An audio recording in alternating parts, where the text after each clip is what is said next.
Hello বন্ধুরা, কেমন আছো তোমরা সবাই? আমি খুব ভালো আছি। দেখো, কালকে আমার বিবাহবার্ষিকী গেছে।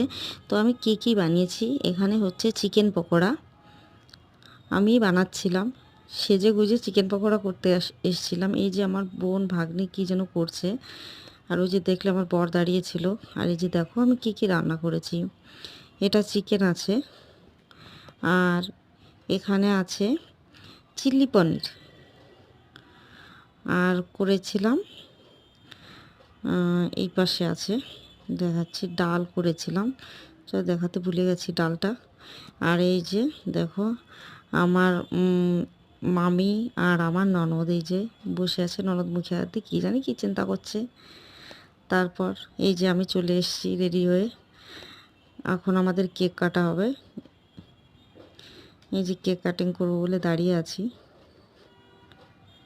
দেখো সবাই ঘরোয়াভাবে ছোট্ট একটু অনুষ্ঠান করেছি নিজেরা।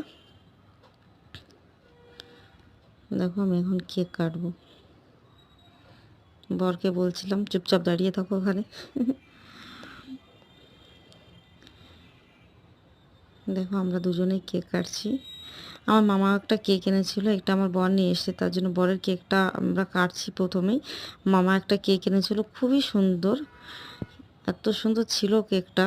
দুটো কেকই খুবই সুন্দর ছিল, স্পেশালি মামার কেকটা বেশি ভালো ছিল। এই যে মামা যে কেকটা এনেছে দেখো, যার বললাম না, যার বিবাহবার্ষিকী ছিল পরশু দিন, ওই মামা নিয়ে এসেছিলো কেক এটা। আর এই যে আমাকে ফুলের বুকে দিচ্ছিল আমাকে আমার বর,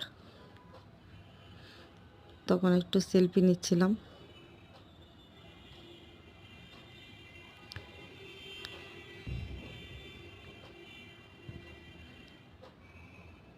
আমি বলছিলাম ক্যামেরার দিকেই তাকিয়ে থাকো তুমি।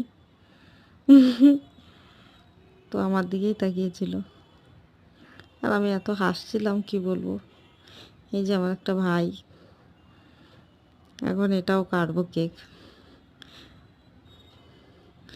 এই যে আমার বর আমার জন্য একটা গিফট নিয়ে এসেছিলো, একটা 3 পিস। এই যে আমি সবাইকে কেক খাওয়াতে যাচ্ছিলাম।